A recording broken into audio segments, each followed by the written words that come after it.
जों मिथिनाय मथेब्ला आसामा कनभिन्स जानानै दङ जाहैदों जे चिरां आरो क'क्राझार डिस्ट्रिक्टआ थांब्लाबो अरजाले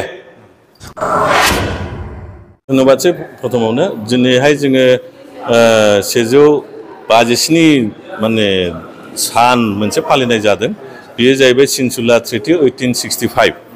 बे 65 नि एग्रिमेन्ट सिनसुलाया जोंनि जारिमिनारि बा जोंनि बेहायनि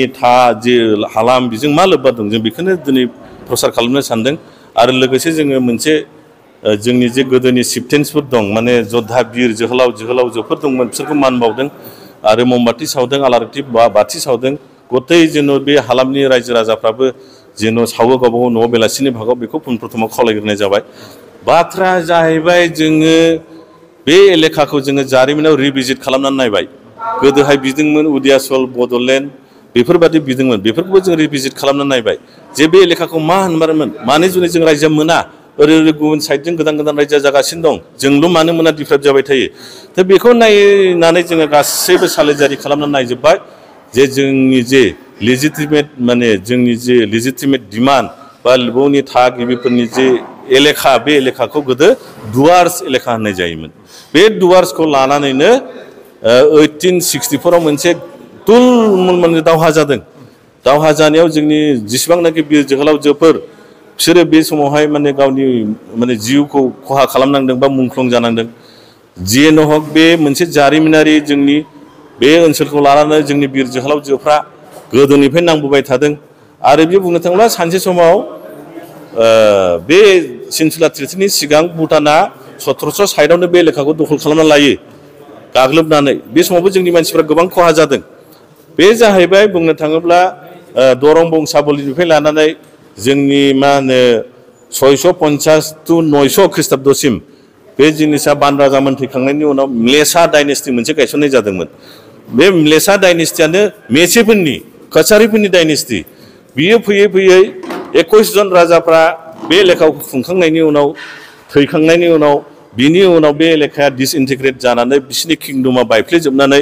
बे एलेखाखौ फिसा राजा 12 जन चिफटेन्सफ्रा जेरखम दहाय होनबाय आङो जे जायफोरखौ जों मान बावदों सिखना जोहोलाव जावलिया देवान बिरगोस्रि थेंफाख्रि बुगुद उजिर बे रोखोम 12 जन बिनि गेजेराव हावरिया मेसाबो बिसिनि बिदा फंबायनि बे डाइनेस्टिनिफ्रायनो फैनाय आरो बे एलेखाखौ मोनसे लुज पलिटिकेल बाउन्डारि बिदा फंबायनि गावनि बंस'खाय मालाबो जुद्ध जायाखै बा बेवहाय नोङो गाग्लोबलायनायनि खोथा गैयामोन बे रोखोम गावजों गाव मोनसे आन्डारस्टेन्डिं रिलेसन खालामनानै सोलिबोबाय थादोंमोन दानिया फैयै फैनानै ब्रिटिशफ्राबो फैबाय बे समाव 1800 ख्रीष्टाब्दआव अलरेडि हाबखाबाय ओमफ्राय कुचबिहारनि राजाया बे समावहाय माने ब्रिटिशफोरजों रायलायनानै जे जोंनि हा गोमानाय बे एलेखा जे गोमाजोब्बाय बिदा फंबायनिबो जोंनाबो गोमाबाय भुटाना सेना लाबाय बेखौ जेन' गाग्लोबनानै जोंखौ हेल्प खालामो बा जोंबो नोंसोरखौ हेल्प खालामगोन बेखौ जोंनो उद्धार खालामना होनांगौ बे ग्राउन्डआवनो 1864 आव फार्स्ट मास जुद्ध नांदों जुद्ध नाङै भुटाना लास्टआव जेनबाय खिन्थु दुर्भाग्य खोथा बेनो जे दहाय खोन्थालांनाय बादि जे सासे जोंनि जे माखासे बिरफोरा भुटानजों लोगो जाबाय माखासे ब्रिटिशजों लोगो जाबाय दाना जुद्धआ बिदा फंबायजोंसो लागायबाय दाना नाङै बिदा फंबायसो स्रां दा बे रोखोम आरो हौरैनि पार्टआ मा हावरिया मेसनि बंस'फ्रा माने बिश्व शिष्य बिनिफ्राय नरनारायणआ मर पावारफुल जाबाय बिथाङा बे गावनि किंडमखौ गायसनबाय बे रोखोम आरो दा जोंनि ओरैनो फिसा जालांबाय गोमोरलांबाय थैलांबाय खायसे बे एलेखाया बिदिनो थाबाय फैनानै बेखौहाय ब्रिटिशआ 1865 आव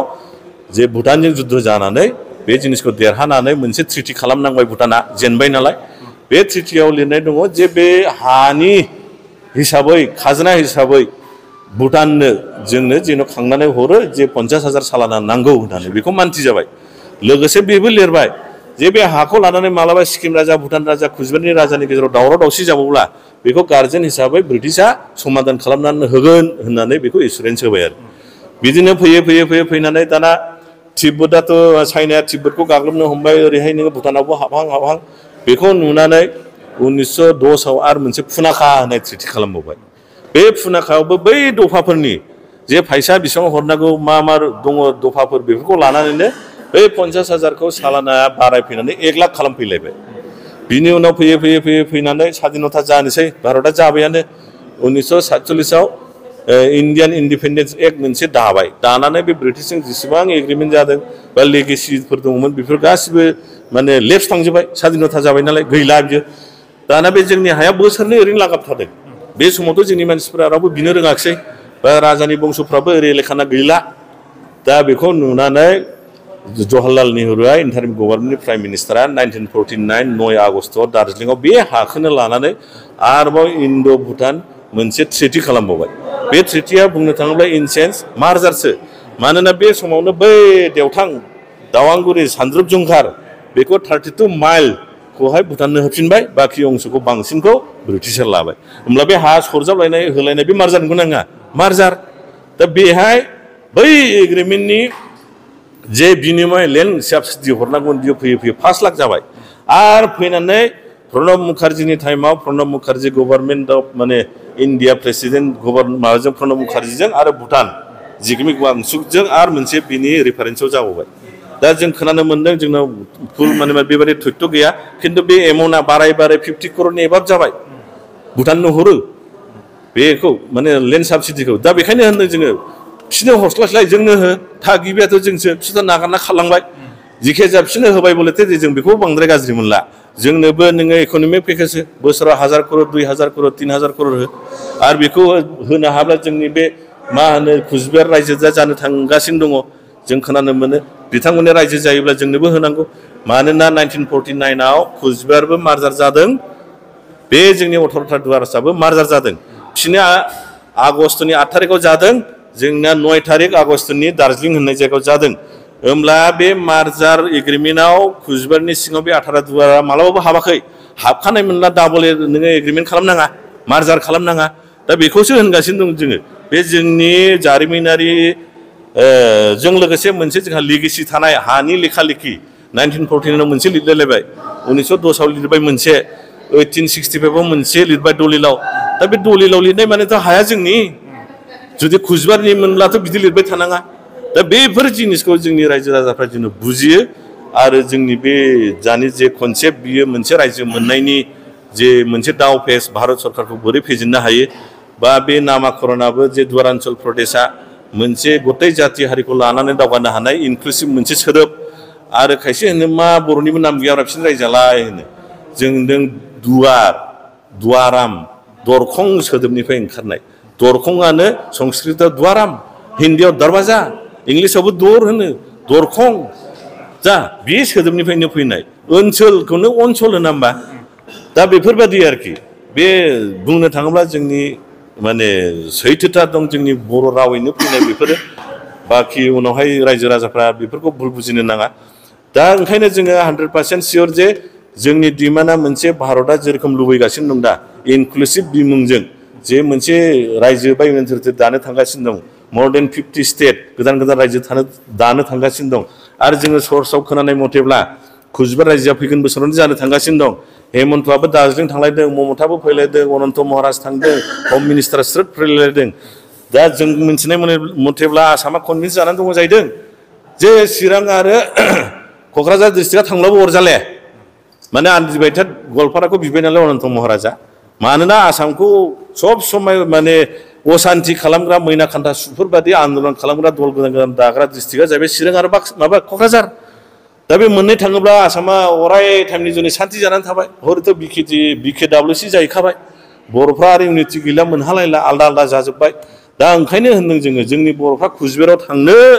ना जोंनि आबौ आयंमोन होलांनाय हालामखौ जोङो रैखा खालामनानै गोदान रायजो दाफुंनो बे जोंनि रायजो राजानाव जों सोंहरनाय थाबाय बेखौनो जोङो लानानै जोंनि मानसिफ्रा मिन्थियो बुजियो जे जारिमिनारि जोंनो फर फादारा होलांखानाय बे 18था दुवार्सखौ बेखौ लानानै बियाब्ला जों माखौ लानानै बिगोन जोङो सब दिगे जोङो 100% जोङो मा होनो जोङो थैयारि जानानै बे माबाखौ लानाय जादों ओंखायनो आसा खालामो जोंनि रायजो राजाफ्रा बुजिनो सेस्था खालामगोन बे हालाम माने बे कनसेप्टजों जोङो थाङोब्ला नोंनि मोनखानाय बिटिसि बिटिआरआबो थागोन डिनाउन्स जाया मानोना दुवारान्चल रायजोनि सिङावसो बिटिआर बिटिसि काउन्सिला थागोन जास्ट लाइक मेघालयआव मोनथाम काउन्सिल दं 1952 आवनो बिसोरो काउन्सिल मोनदों 6 सिडुलाव हाबदों पेरा 20नि पार्ट 1 पार्ट 2 आव बिसोरनिया अलरेडि इनसार्टेड खामोन हाबनानै बिसोरो गावबागाव गार' खासि जयन्तिया बे नामाकरणे जे 6 शिड्युल मोनदों बेखौ गावबागाव बिमुंखौ दोनथ'लायनानै जे जोङो मा इनक्लुसिभ सोदोबजों जों थांनो हायो मेघालयना बे नामाकरणे बिसोरो प्रजेक्ट खालामनानै 1970आव अट'नमास स्टेट मोनबाय 2 बोसोरनि उनाव बिथांमोना फुल ग्रेजुवेट स्टेट मोनासै थारमाने मेघालय स्टाइल बायदि दुवार ओनसोल बियोबा जोंनि बड'लेण्डआ गोमोगोन नामा दुवार माबा बिटिआर गोमोगोन ना बिदि नङा बिसिनाबो बेबादिनो सेम जे मोनसे इनक्लुसिभ बिमुंखौ सायख'लायनानै सावरायलायनानै टेबोल टक खालामनानै बिसोरो बिबाय मेघालय दानिया मेघालय रायजोबो मोनबाय 6 शिड्युलाबो थाबाय मोननै इउनिभार्सिटि ट्रिप मोनबाय जायनि जुनै जनिंथि खातार साराखौ बुंना होफैदों दाखालि जे 6 शिड्युलाव ट्राइबेलफोरनि रैखा कवचनि जेबो बाथ्रा गैया खिन्थु जोंनो ट्राइबेल माने 6 शिड्युलबो नांगौ होमब्ला नोंथांमोना बुजिनो सानदों जोङो मा कनसेप्टजों थांब्ला बबे लामाजों थांब्ला जे जिनिसखौहाय जोङो रायजोबो मोनो जेन' जोंनि 6 शिड्युलाबो थायो जायनि जुनै बे दुवार ओनसोल नामै जों आवगायनो सानदों बे नामाकरणआ हिस्टरिकेल माने फुरा लेजिटिमेट डिमान्ड आरो जोंनि डिमान्डआ 100% जाफुंगोन। Thank you.